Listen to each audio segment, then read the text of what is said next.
I appreciate all the audience attending the commemorative International Symposium on behalf of all the lecturers and panelists.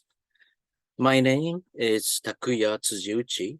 I'm a chair of this symposium.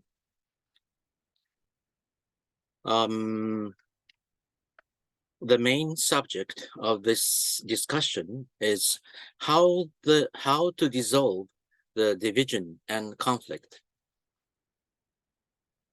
This symposium is commemorative the publication of our book, Fukushima Genpatsu Jiko Hisaisha, Kunan to Kibou no Jinrui-gaku.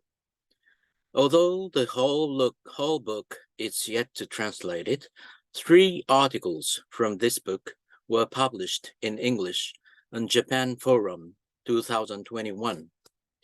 We will upload the PDF file of these articles on our institute homepage, so please feel free to download them. And if you would like a Japanese book, you can buy this on the website of Akashi Shoten. Please order from the link to get the 20% of discount. Check the chat line on this symposium about it. These are the list of the authors of this book. This chart shows the period of fieldworks and interviews of each study.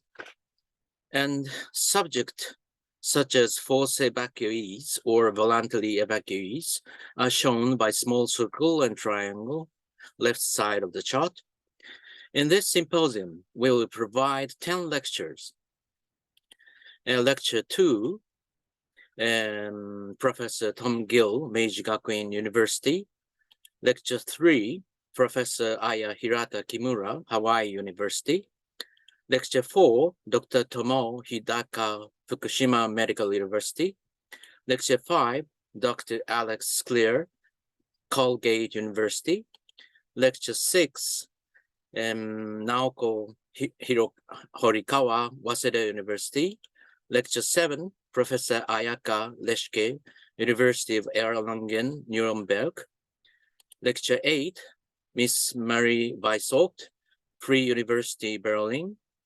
And lecture 10, Professor Shuzo Hirata, Sendai Seiyo Gakuin College. Please listen to each lectures and communicate commentators' viewpoint. And please attend the panel discussions after these lectures, evaluating idea, plan, and hope to dissolve division and conflict after Fukushima nuclear disaster. The first presentation is my lecture, a complex structure under issues of division and conflict after Fukushima nuclear disaster. Through this presentation, I'd like to situate the issues around Fukushima disasters and the division and conflicts in post-Fukushima society, the theme of this book. In the context of humanitarian studies and medical anthropology in the world, especially the idea of social suffering and Paul Farmer's discourse of structural violence inspired me to deepen my subject and identify the problem lying beneath the society. The presentation will follow under these topics, and each point is to introduce the foundational context and premises of our studies and theories in this book. First, I explain the meaning of Calvary or Tribulation.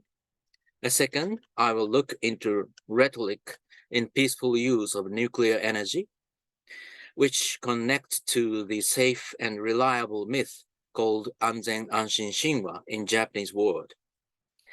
In number 4, I will share the analysis of evacuees trend data and present a map of current division and conflicts in post-Fukushima society in number 5. 1. Anthropology of Calvary, of Tribulation. This is the email from Dr. Sklear on February 28 this year.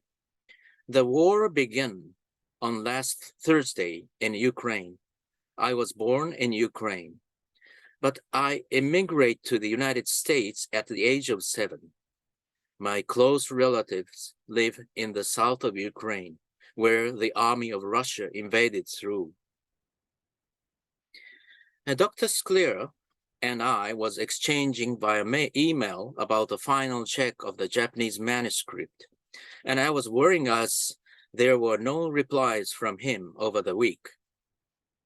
I understand with this email the reason why he could complete 3 or 4 years of fieldwork in Japanese so long, and why he could build deep relationships with so many informants in Fukushima.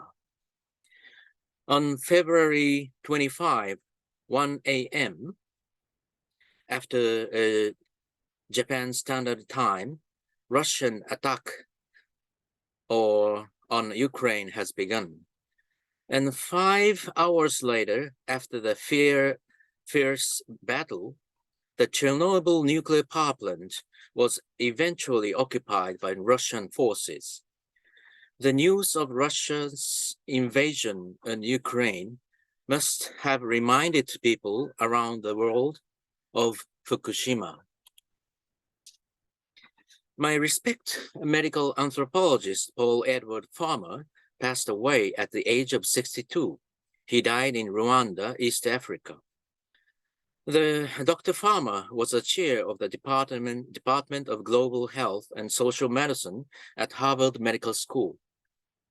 He was the co-founder of Partners in Health, which is a non-profit organization that provides direct health care services to those who are sick and living in poverty. He worked closely with his patients and informants, and saw the world through his own eyes as one of the anthropologists. His work in Haiti after a catastrophic earthquake is famous. I think the greatest outcome of his work is identifying structural violence and social suffering in the fields of medical anthropology. He fundamentally questioned the major discourse, which consider the person's physical and mental illness are their own responsibilities. He unveiled the pathology of the social mechanism, claiming that social suffering is caused by structural violence.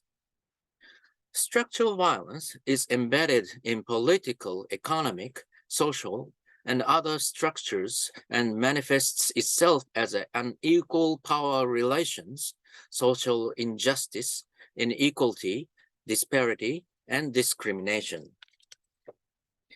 The chronic illness of Japan's social structure, which were built from modernization and economic policies, are now being apparent and torment the victims. The nuclear power plant disaster can be determined social suffering by structural violence. A Calvary comes from the hill Golgotha, where Jesus Christ was crucified. It means pain, suffering, distress, ordeal of martyrdom. Calvary is here, and not only as a negative experience, but the process of developing hope and resurrection through time. Tribulation means the suffering from persecution or oppression. In Japanese, suffering is usually associated with a personal pain, but Fukushima victims and refugees' experience are socio-cultural pain, and it is not only the personal dimension. Our book, Anthropology of Tribulation and Hope from Fukushima, contains many narratives that tells Calvary and Tribulation. Chapter 2, the Rhetoric, Peaceful Use of Nuclear Energy.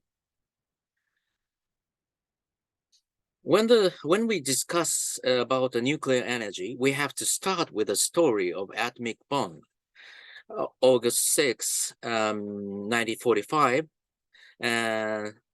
atomic bomb was dropped on Hiroshima, and August 9 was dropped on Nagasaki. Nuclear tests were proceeding around the world. 1949, Soviet Union. 1952, United Kingdom and United States. 1963, commonly known as the Partial Test Ban Treaty, are signed.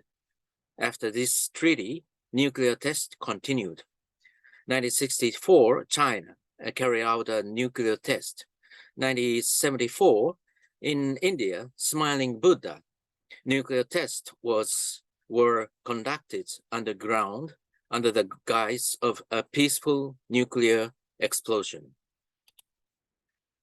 1953, United States President Eisenhower advocates peaceful use of nuclear energy at the United Nations General Assembly to convince people that nuclear energy is not a destructive technology. But in fact, this was the United States national strategy to dodge the international community's concern towards nuclear weapons. In Japan, 1954, the House of Representatives passed the nuclear energy budget, and the campaign for the peaceful use of nuclear energy was launched by political, industrial, and media sectors. When nuclear power was first developed, military and peaceful uses of nuclear energy were no different. Potential nuclear deterrence. Japan would adopt a policy of not possessing nuclear weapons for the time being, but would always retain the economic and technological potential to produce nuclear weapons. This is written in outline of Japan Foreign Policy, 1969.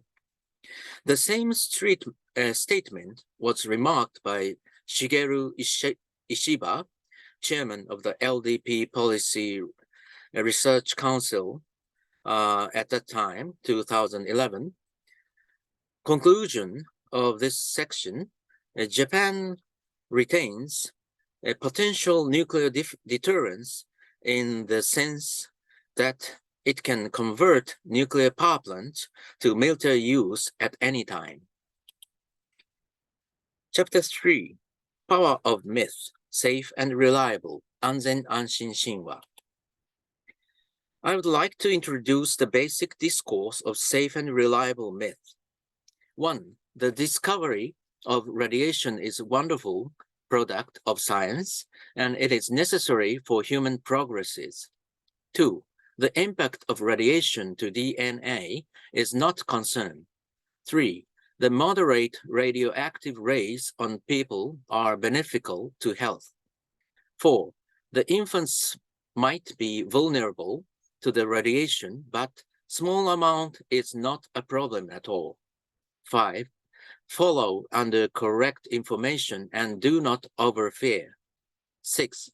The public holds exaggerated anxiety to the scientific technology. 7.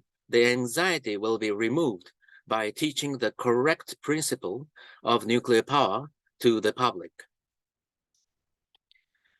What is the safe and reliable myth? Anzen, Anshin, Shinwa. I would like to introduce the basic discourse of safe and reliable myth. Nuclear power plant is a safe and harmless technology, and radioactive materials are managed property. So, the Japanese citizens, include local people, can safely rely on this energy. The essence of the myth. 1. The power is created through the secret practice which the common people cannot understand. 2. The secret practices and nuclear power plant are performed in the sacred space where only the priests, the special people trained with the complex science theories and technologies can enter. The atomic energy, a sacred power, can be destructive if used by the evil, not atomic bomb.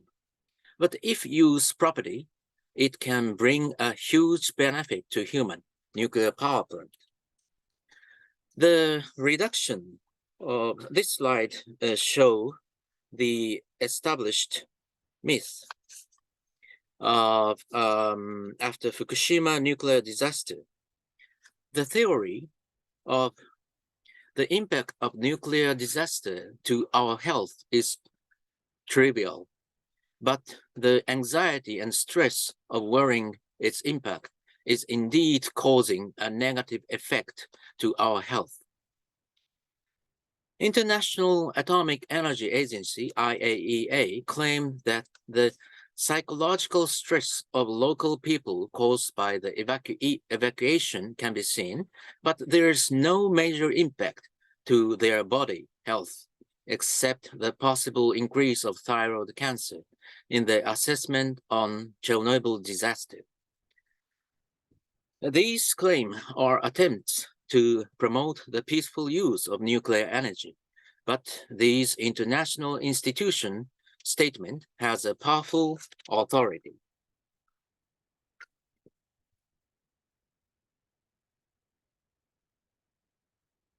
I will introduce an important anthropologic study by Petrina. Petrina, who conducted a long-term anthropologic research in Ukraine, the phenomenon which the scientific discourse being created and reproduced by the political authorities as the science of political containment. The symptom called radiation phobia has been advocated in the International Scientific Society on Mental Health Effect and repeatedly used in political controls. The spread of this discourse silences the population whose health can be affected by the radiation exposure and denied their rights to claim the compensation.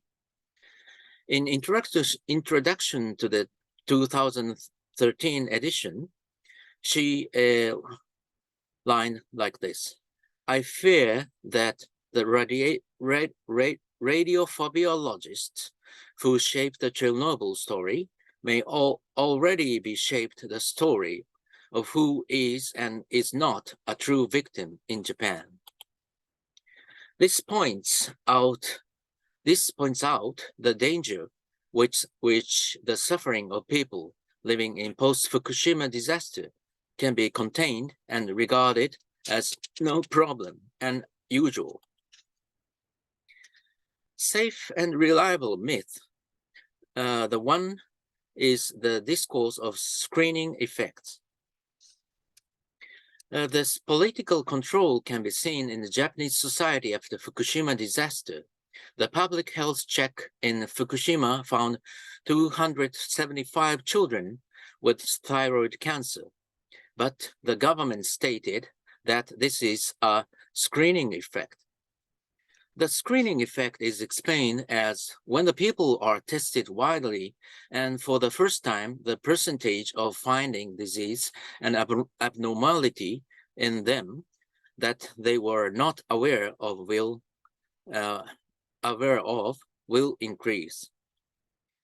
Currently, it is said that there is no connection made between the cases of child thyroid cancer and the Fukushima disaster. In Fukushima disaster, the darkness of Fukushima Health Management Survey, Hino made it clear how the government forcibly denied the connection between thyroid cancer and Fukushima disaster. Safe and reliable myth number 2 is the discourse of overdiagnosis.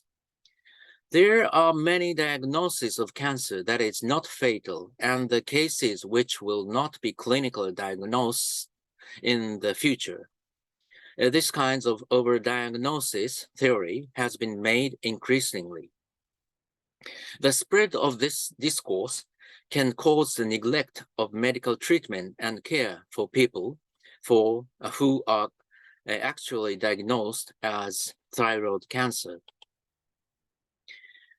The article problematizing safe and reliable in this book is chapter 1568. It even became a kind of taboo to talk about the radiation in Fukushima, and the society is becoming more and more uneasy to live in.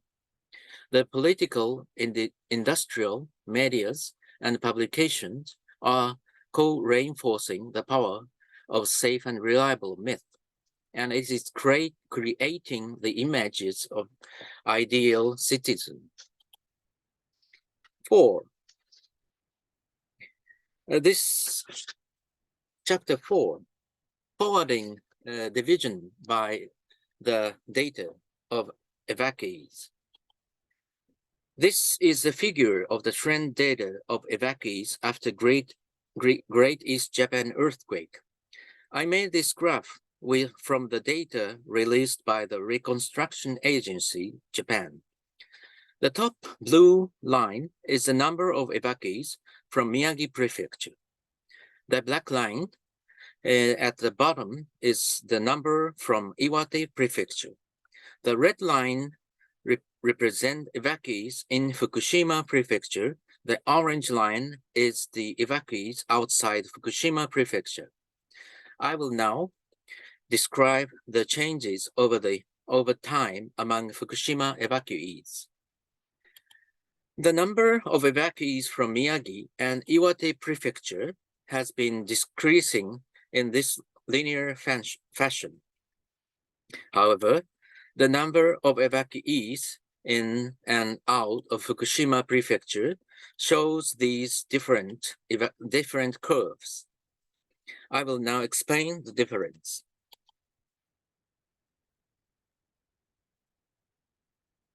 Based on these changes in the number of evacuees, I have named 4 periods. The first is evacuation, a discrete expansion period. The second, evacuation order reorganization period. The third is cancellation of evacuation and promoting return period.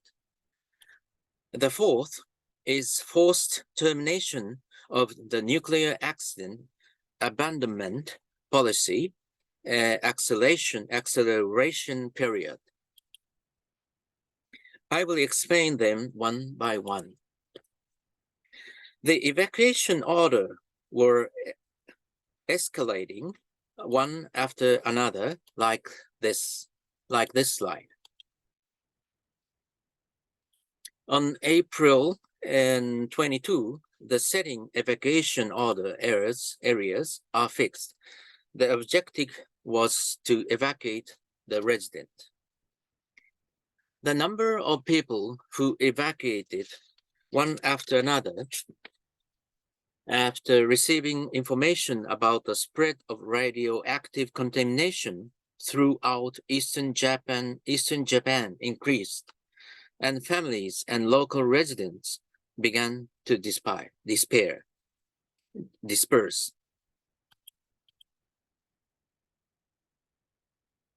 After that, total about evacuation order were issued to 12 municipalities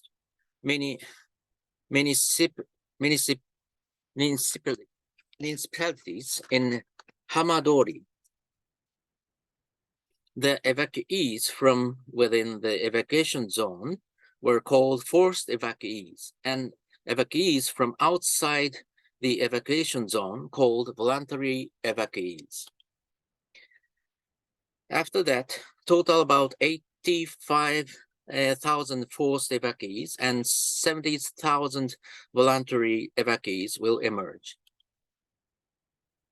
The government considered a proposal to strengthen the radiation level below 20 millisieverts per year, which would allow residents evacuated from Fukushima Daiichi nuclear power plant to return to their home to 5 million millisieverts per year or less, but decided against it due to concerns that the number of evacuees would increase, according to the summary of the proceedings of the ministerial meeting and testimonies of those present obtained by Asahi Shimbun. Second, evacuation order reorganization period. The evacuation zone were reorganized with the goal of returning home. The green area 1 shows the areas of which evacuation orders are ready to be lifted. The yellow area 2 shows the areas which the residents are not permitted to live. And the red area 3 shows the areas where it is expected that the residents have difficulties in returning for a long time. It was during the period that the amount of compensation was determined according to the designated evacuation zone, promoting a division based on whether or not compensation was paid and how much. This slide shows the disparities in compensation among evacuation zones. These pictures were taken in 2014. The residential area on the right side are difficult to return zone, and the left side were restricted residential area. They were divided by only 3-meter narrow road. These pictures were taken at the same town, like this, regional fragmentation, meaning manifesting. Demolition of houses is in difficult to return zones progresses.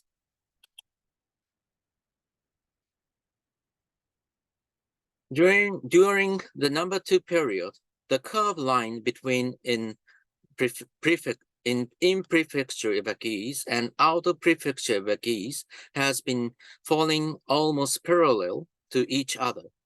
However, the slope of the curve changes drastically in the period of number 3.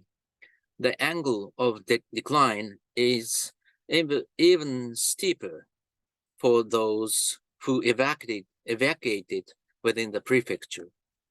On the other hand, the number of evacuees from out of the prefecture evacuees has conversely decreased at a slower rate. The time when evacuation orders for the evacuation order preparation zone will be lifted in turn starting in April 2040. Matsui points to the fact that the policy of early return under the banner of protecting the community and encouraging local recovery may have resulted in dividing the local residents and hiding long-term recovery. It is said that, in March 2017, the termination of housing assistance for out-of-area evacuees was decisively implemented. This policy decision was damaging to entire evacuee population. The curve of inside prefectural evacuees in the figure also dropped steeply over the 6-month period. In March 2019, provision of temporary and rented housing was discontinued for approximately 2,200 household evacuated from the former evacuated zone. Furthermore, in March 2020, the provision of housing to 700 households evacuees from the hard return zone was discontinued. It is said that housing is basic human right, and for the victims of the nuclear power plant accident, the place to live, which is the foundation of life, was taken away from them one after another. This is the situation where evacuation orders are being lifted.